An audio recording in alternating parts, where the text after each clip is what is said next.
Alors, on va faire la même chose puisque on est sur la même thématique. J'ai demandé à Ali Modjalal qui vient tout exprès de Lyon, professeur de chirurgie plastique à Lyon et qui a son propre laboratoire d'ingénierie tissulaire et qui produit beaucoup de papier et beaucoup de pistes prometteuses.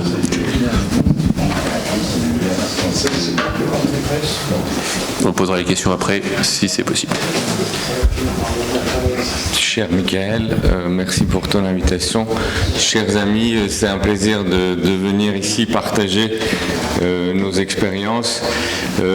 Comme il l'a dit, je suis chirurgien, mais j'ai fait aussi beaucoup de travaux de recherche sur la thématique des cellules souches, notamment du tissu adipeux. Donc il y a des choses qui vont être redites par rapport à la précédente présentation, sur lesquelles je passerai. Alors, c'est quoi la thérapie cellulaire?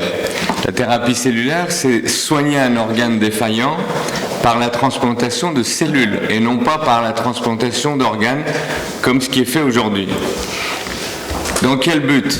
La finalité, c'est de greffer des cellules pour remplacer les organes et les tissus, tout en préservant un capital fonctionnel et tout en évitant les effets indésirables des traitements immunosuppresseurs. C'est ça l'objectif. Alors, la thérapie cellulaire, elle peut se faire à partir de 3 types de cellules. On a les cellules différenciées. Par exemple, chez les grands brûlés, il existe une technique, vous prélevez des cellules de peau kératinocytes et vous les implantez. Ou alors, on peut utiliser des cellules précurseurs. Précurseurs, ça veut dire que c'est l'état entre cellules différenciées et cellules immatures. Ou alors, les cellules souches, qui sont les cellules immatures. Mais avant de parler de tout ça, revoyons les définitions. C'est quoi une cellule souche? Une cellule souche, il faut 2 caractéristiques. Ce sont des cellules immatures capables de s'auto-renouveler. Elles sont capables de se diviser et elles sont capables de se différencier dans d'autres lignées cellulaires. En fait, chez l'homme, vous savez, il y a 2 types d'autorenouvellement, de division, et chez l'homme, c'est plutôt l'autorenouvellement asymétrique. Ça veut dire qu'une cellule mère va se diviser en 2 cellules, une qui ressemble à la mère, donc qui garde le capital, le pool souche, et une cellule différenciée. Ainsi, les études ont montré que tout au long de la vie, on a des cellules souches. Ce n'est pas réservé uniquement à l'enfant, au nouveau-né. Tout au long de la vie, on a des cellules souches. Après, est-ce que la fonctionnalité de ces cellules, est-ce que le potentiel de différenciation baisse avec l'âge? Peut-être, mais en tout cas, les cellules existent tout au long de la vie. La différenciation, c'est la capacité qu'une cellule a à donner différents types cellulaires fonctionnels. Et ce schéma que vous connaissez tous, on a l'œuf zygote ici, c'est une cellule totipotente parce que cette cellule va donner tout un corps humain. Ensuite, chez le fœtus, nous avons des cellules pluripotentes chez l'embryon, des cellules pluripotentes, et puis ces cellules avancent dans la différenciation et au moment de la naissance et après, chez l'homme, nous n'avons plus que des cellules souches multipotentes. Donc, pour résumer, les cellules embryonnaires sont pluripotentes, les cellules fœtales multipotentes, adultes multipotentes. Et vous savez qu'il y a eu beaucoup de débats sur l'utilisation des cellules embryonnaires sur le plan éthique. Donc, les chercheurs ont mis au point des cellules pluripotentes induites, qu'on appelle les IPS, c'est-à-dire qu'on leur induit une pluripotence alors qu'elles n'étaient pas au départ. Et je vous rappelle que le prix Nobel de médecine de 2012 a été attribué à ces 2 chercheurs, Gordon et Yamanaka, qui ont tous les 2 travaillé sur la thématique des cellules souches, l'un sur la réversibilité des cellules et l'autre la reprogrammation. Qu'est-ce que ça veut dire? Ça veut dire qu'une cellule qui s'engage dans une voie de différenciation, normalement, elle ne peut plus faire marche arrière. D'accord? Et en fait, par des manipulations géniques, ils arrivent à remonter en arrière sur l'état immature et l'état souche. Donc c'est en cela qu'ils ont obtenu le prix Nobel de médecine en 2012.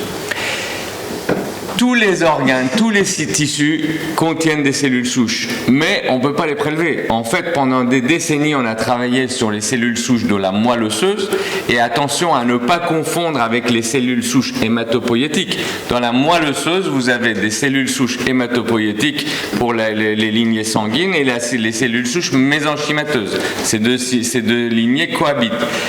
Et puis depuis 2001-2002, c'est les premières publications aux États-Unis, on a mis au point, enfin ils ont découvert que les cellules souches mésenchymateuses existaient également dans la graisse, dans le tissu adipeux. Alors le plus simple à obtenir, c'est le tissu adipeux sous-cutané, hein, pas le intra-abdominal. Donc, comment ça se passe? C'est ce que vous a montré Barbara Hersan juste avant.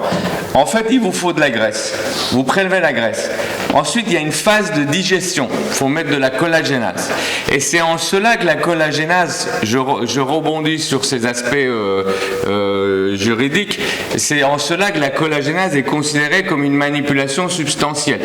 Hein, parce qu'en fait, vous dénaturez le tissu et l'organe. Donc, vous mettez de la collagénase, vous centrifugez, vous obtenez ça. Là, il y a des cellules adipeuses. Ici, vous avez du sang, du liquide interstitiel, et le culot est appelé la SVF. En français, la fraction vasculaire stromale.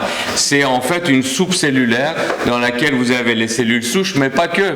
Vous avez les macrophages, vous avez les fibroblastes, vous avez les cellules endothéliales, et vous avez environ 10% de cellules souches dans ce culot. Ensuite, il faut filtrer, etc., pour obtenir la SVF utilisable. D'accord ? Ce process-là, entre le prélèvement et la SVF, il vous faut environ 1h30, hein, dans les meilleurs protocoles. Donc ça peut être fait, encore une fois, pour revenir sur ce qui a été dit, ça peut être fait dans la salle d'opération. Par contre, si vous voulez des cellules souches purifiées, sélectionnées, il faut absolument un temps de culture. Il faut envoyer ces cellules de la SVF dans un laboratoire de recherche, mettre ces cellules en culture dans un milieu spécifique pour qu'après repousse des cellules, on élimine les autres. Ce n'est que par élimination des autres types cellulaires qu'on arrive à purifier ces cellules souches. D'accord ? C'est là la nuance. Ce qu'on utilise intra-operatively, comme ils disent les Anglais, c'est la SVF, c'est jamais les cellules souches purifiées. Ces cellules, vous l'avez compris, peuvent donner d'autres cellules de la lignée mésenchymateuse. Donc les adipocytes, les chondrocytes, ostéocytes, myocytes, etc. Et c'est en ça que d'un seul coup, alors là je dirais l'inverse de ce que tu as dit, le service de chirurgie plastique de l'hôpital ou du CHU intéresse tout le monde. Parce que nous, à Lyon, on travaille sur cette thématique depuis 2005 exactement, ça fait 15 ans qu'on travaille là-dessus. Vous connaissez probablement Odile Damour qui était directrice du laboratoire de recherche. Et en fait, maintenant, on a des projets de recherche avec tous nos collègues, que ce soit les urologues, les chirurgiens digestifs, que ce soit avec les cardiologues, etc. Donc, on a développé des protocoles avec tout le monde parce que ces cellules mésenchymateuses intéressent tout le monde. En gros, ces cellules ont une capacité de prolifération, de différenciation, comme vous l'avez vu, mais c'est aussi les sécrétions. Et comme a dit Barbara, ce sont ces facteurs, en fait, c'est pas un cell-cell contact, c'est pas le contact cellulaire qui compte, c'est ces signaux, hein, et tout passe par les signaux, également pour les cellules souches. Je reviens sur cette histoire de médicaments de thérapie innovante parce que c'est très important. C'est ce qui nous bloque. Ça fait 15 ans que je travaille sur cette thématique. Les Chinois avaient 10 ans de retard sur nous, maintenant ils ont de l'avance. Pourquoi ? Parce qu'ils n'ont pas ces limitations, ces régulations-là. Nous, on ne peut pas les utiliser, ces cellules, chez l'homme, parce qu'on y met de la collagénase. Et là, c'est plus des cellules, c'est un médicament. Et on vous demande une autorisation de mise sur le marché comme un laboratoire pharmaceutique. Or, nos laboratoires de recherche, on n'a absolument pas les mêmes moyens. Donc, on est complètement bloqué. Alors, qu'est-ce qui se passe ? On essaye de détourner la loi, encore une fois, même en médecine. Alors, l'objectif, c'est quoi ? C'est d'aller faire mécaniquement, c'est-à-dire non pas de façon par voie enzymatique, mais par voie mécanique, aller séparer ces cellules. Donc, on a mis au point tout un tas de process. D'abord, l'instrumentation, vraiment des micro seringues et canules pour avoir les petits fragments et non pas des gros lobules de graisse. On prélève ça de façon en circuit fermé. Ensuite, on fait plusieurs lavages pour déjà éliminer tout ce qui est surnageant, etc. et ne garder que la graisse. Ensuite, cette graisse, elle va être traumatisée, elle va être dissociée mécaniquement. On va faire beaucoup de va-et-vient entre deux seringues avec un système particulier. Vous voyez ? Donc c'est vraiment la défragmentation cellulaire, tissulaire. On va faire des passages, on va laver, on va refaire des passages. Ensuite, on va centrifuger, vous voyez. En fait, on fragmente la matrice extracellulaire, on fragmente les fibres de collagène pour pouvoir extraire les cellules. Ensuite, ceci est mis dans une centrifugeuse. Et puis ici, un incubateur. C'est-à-dire, vous avez... Alors, on n'a pas mis d'enzyme. C'est un incubateur sans traitement enzymatique. Donc, il y a les vibrations, tout en chauffant le tissu adipeux, parce qu'on sait très bien que la chaleur est un des facteurs de désagrégation des fibres de collagène. Donc, si vous le mettez au froid, au contraire, c'est comme du beurre. Vous ne pouvez rien en faire. Il faut vraiment chauffer la graisse un petit peu à 40 degrés, et ensuite, on centrifuge. Et en fait, l'objet de tout ça, c'est d'extraire les cellules de façon mécanique. Et vous allez voir que là, on revient un petit peu à mon dessin de départ. On a la graisse, le liquide, et on va retrouver au fond le culot qui va contenir les cellules. Donc tout ceci va être éliminé. On ne gardera vraiment que le culot qui contient, alors en fonction de la quantité de graisse prélevée, vous avez autour de 100 à 300 000 cellules stromales par centimètre cube de graisse. Donc ça, c'est la moyenne du nombre de cellules qu'on obtient. Et alors, une fois que vous avez ces cellules au fond, parce qu'en fait, le fond est conique, donc ça nous permet d'éliminer tout ça, mais vous allez voir qu'au fond, il reste, voilà, là, les quelques cellules, c'est la SVF. Alors ça, vous avez des centaines de milliers de cellules. Là, ça, vous le mélangez, il faut à un moment donné un support, un véhicule, il faut une matrice. Donc ça peut être mélangé soit avec du PRP, soit avec de la graisse, soit si vous voulez faire des injections intra-articulaires. Maintenant, il y a des gens qui font des injections intra-articulaires pour l'arthrose. Donc il faut un élément pour le mettre en suspension, ces cellules, avant d'être réinjecté. Et avec ça, qu'est-ce qu'on a fait? On a finalement contourné cette histoire d'interdiction de la collagénase. Quelles sont les applications?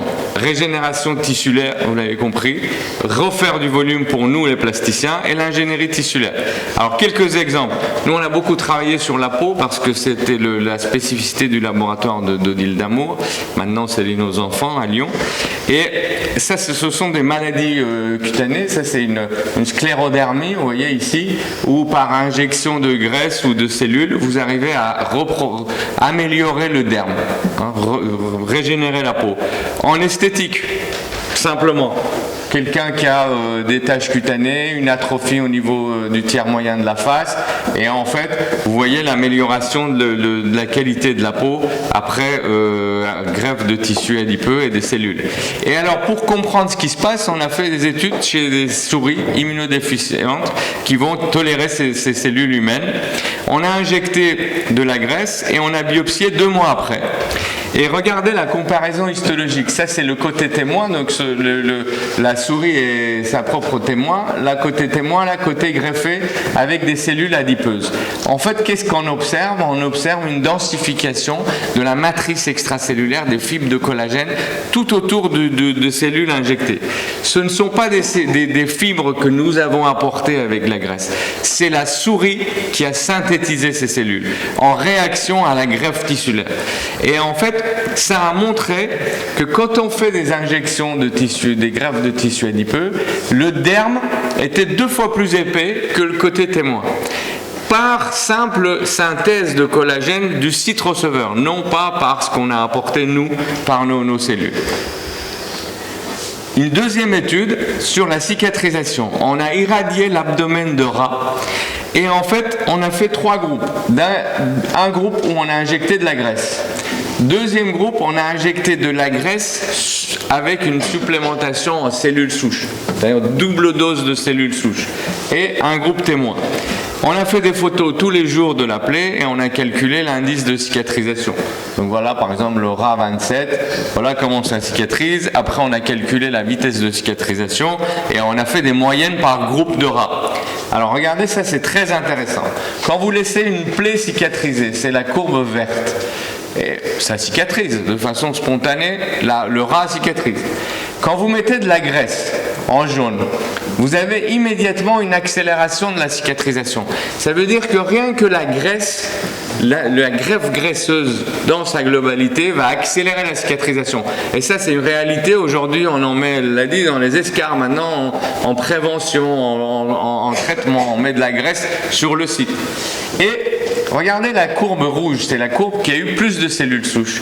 Et elle suit la courbe jaune, et 2 mois après, et ça c'est le temps qu'il faut pour que des cellules immatures puissent s'exprimer, puissent synthétiser des facteurs de croissance et envoyer des signaux. 2 mois après, ce groupe-là, il y a de nouveau une accélération.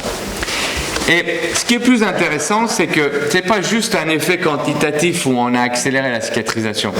Regardez ça, ça c'est la zone cicatrisée. Du côté non traité, on a évidemment une inflammation. Tout le monde connaît, l'inflammation est bénéfique au départ. Il faut une inflammation. Mais à un moment donné, il faut que l'inflammation s'arrête dans toutes nos spécialités. L'inflammation, au bout d'un moment, c'est notre ennemi. Au début, c'est bien. Mais regardez le côté où on a mis des cellules souches. En même temps, c'est-à-dire on est à 2 mois post-injection, il n'y a plus d'inflammation. C'est incroyable. La cicatrice, elle est mature. Les fibres de collagène sont homogènes. Et sur le plan perfusion, quand on met des cellules, évidemment, ça, on l'imaginait, mais là on l'a démontré, dès que vous injectez ces cellules, vous augmentez la perfusion autour de la plaie. Et ça, c'est très intéressant, les tests d'élasticité, encore une fois, qualitatifs de la zone cicatricielle. En fait, le module de Jung, qui est l'élasticité de la peau, c'est-à-dire la rapidité pour revenir à son état initial, dès que vous injectez des cellules, qu'elles soient purifiées comme cellules souches ou la soupe globale, la SBF, on améliore sur le plan qualitatif aussi. Donc ce n'est pas juste une histoire de temps, de raccourcissement de temps de cicatrisation, mais également qualitatif. Deuxième indication pour nous chirurgiens, c'est la restauration de volume. Et ça a fait l'objet d'une publication dans Lancet, qui n'est pas de nous, mais je cite, où dans laquelle ils ont comparé des injections de graisse avec ou sans cellules souches, en montrant que quand on rajoute des cellules souches, ça améliore la prise.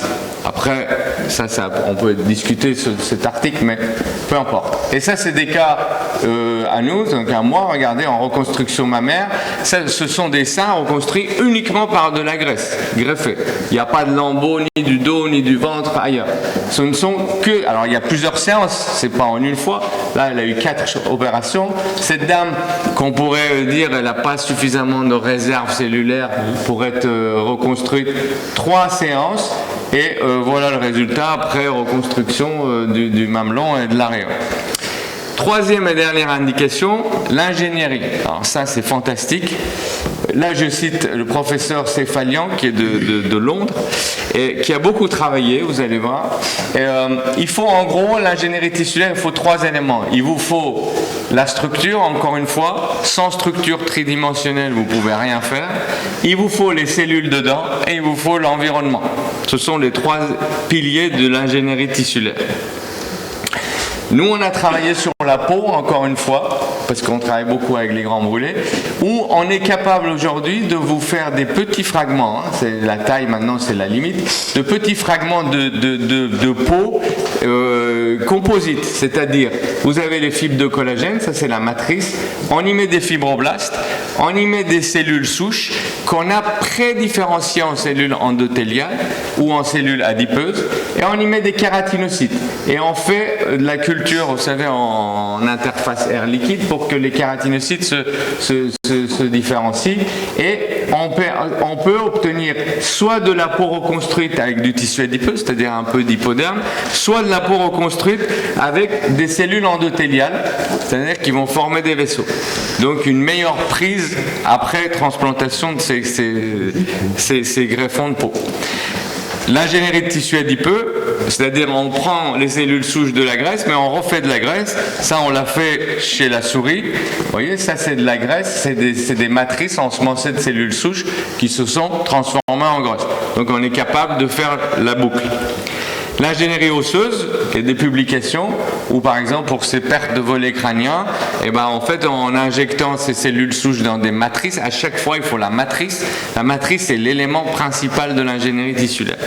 Donc, ils sont capables de reconstruire de l'os, du cartilage, pareil, prélèvement de cellules cartilagineuses et reconstruction nasale. Et puis maintenant, ces matrices, parce que vous avez vu la forme de l'oreille comme c'est complexe, on revient sur ce qui a été dit avant, c'est-à-dire ces imprimantes 3D. Maintenant, ces matrices, elles peuvent être fabriquées en impression 3D. Et après, on va ensemencer des cellules dedans.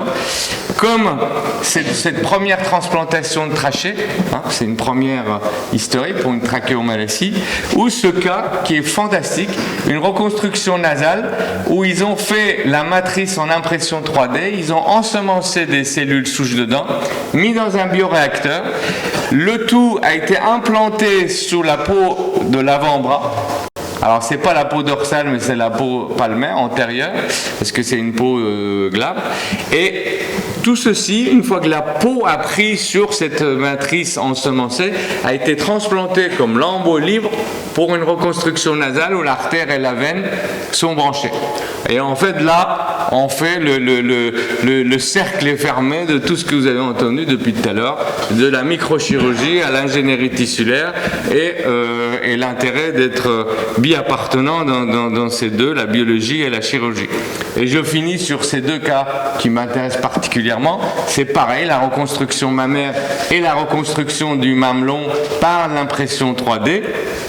Vous voyez, où on va maintenant, au lieu de mettre des lambeaux sophistiqués, on peut, alors ce sont des idées, on va mettre des matrices, on va implanter des matrices et on va faire pousser la graisse au sein de cette matrice et on va reconstruire comme ça in vivo un tissu ou un organe. Juste pour finir sur les voies de recherche, c'est l'immunomodulation. Vous savez que ça, c'est une des plus belles chirurgies qui a été faite, première mondiale en France, Lyon-Amiens, greffe de visage. Malheureusement, le problème de ça, c'est l'immunosuppression à long terme. Et aujourd'hui, il y a des publications qui sortent dans lesquelles l'utilisation des cellules souches permet une immunomodulation et justement elle permet de travailler sur les rejets de ces allotransplants composites en y implantant également des cellules souches du donneur au receveur. Voilà ce que j'avais à vous dire. Je vous remercie de votre attention. Merci beaucoup de ces deux exposés très innovants. Il est très tard. Nous avons eu une très belle séance. Est-ce qu'il y a une ou deux questions ? Bon, je vous remercie. Michael Atlan, nous te remercions beaucoup d'avoir organisé cette séance, très riche, très documentée et très innovante. Je vous remercie tous d'être restés et j'espère que la session vous aura plu. Merci beaucoup.